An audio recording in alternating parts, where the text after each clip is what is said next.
To try and understand why these blunders and failures occurred, we need to go to Brooklyn, only 3 miles away from the World Trade Center towers in Manhattan. This is where one finds the little Al Farouk Mosque. At the time, it was home to the Al-Kifar Refugee Center, which is no other than the American outpost for the Afghan Services Bureau in Peshawar, led by Abdullah Azzam. Among the mosque's regulars are a number of individuals who train together, handling weapons and perfecting combat skills. Officially, they have every intention of joining the jihad in Afghanistan. Their activities do not seem to worry local authorities, especially as their teacher is himself a junior officer in the U.S. Army. New York, November 5th, 1990.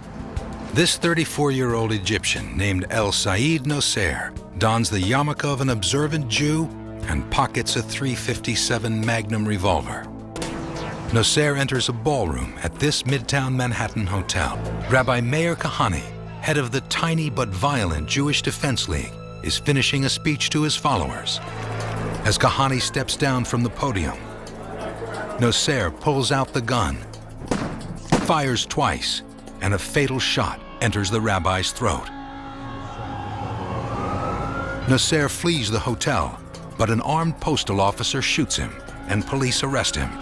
On November 5th, 1990, I was having dinner with basically the response team for the Manhattan Homicide Squad in an Italian restaurant.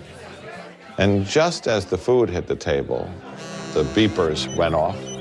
The people called in and they said, "We have a rabbi shot in a Midtown hotel." We're hearing it's Meir Kahane.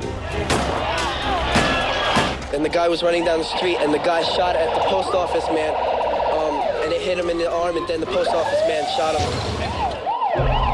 The ambulance takes Meir Kahane, who is gravely wounded, to Bellevue Hospital.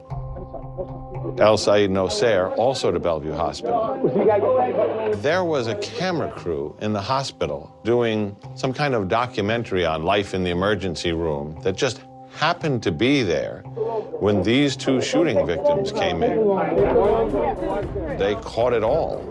So in this surreal moment, they end up side by side, separated by a few feet, while doctors work feverishly. But Sayyid Nosair survives and is charged with the shooting and the murder. For the public, and largely for law enforcement, the killing of Kahane was portrayed as one crazy Arab killing one crazy Jew. They consider him the big Jew.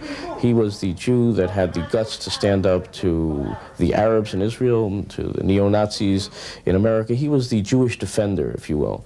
And taking out Kahane meant taking out the big Jew. Mike Kozovsky leads a group whose name means Kahane lives. Here we see Rabbi Kahane, a Jewish leader, gunned down on the streets of New York, and the police managed to bungle up every possible aspect of the investigation. We feel that the American authorities knew about the Kahane assassination plot before it happened, that they were quite happy with it happening, and that there's a lot that the government wants to cover up here. What was your feeling about the lone gunman theory? I thought it was preposterous, based on what my sources in the NYPD told me, that they were ordered to treat this as a simple homicide, based on what my sources in the FBI told me, that every time that they got a little bit ambitious and started broadening their investigation to search out Sayyid Nosair's possible alleged terrorist links, they were told from atop to cool it, to stop investigating, that the NYPD would handle it as a simple homicide. FBI and police searched Nosair's home here in Cliffside Park, New Jersey. They find more than 1,000 rounds of ammunition, bomb-making formulas, U.S. military training manuals, and a hit list of other prominent Jews. They haul 47 boxes of this material to this police precinct. But the authorities, the DA, the NYPD, the FBI, overlook most of it. Roger Stavis.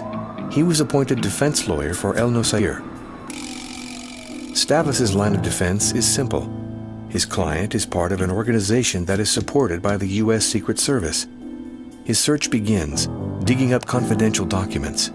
His investigation sheds new light on America's political agenda in Afghanistan.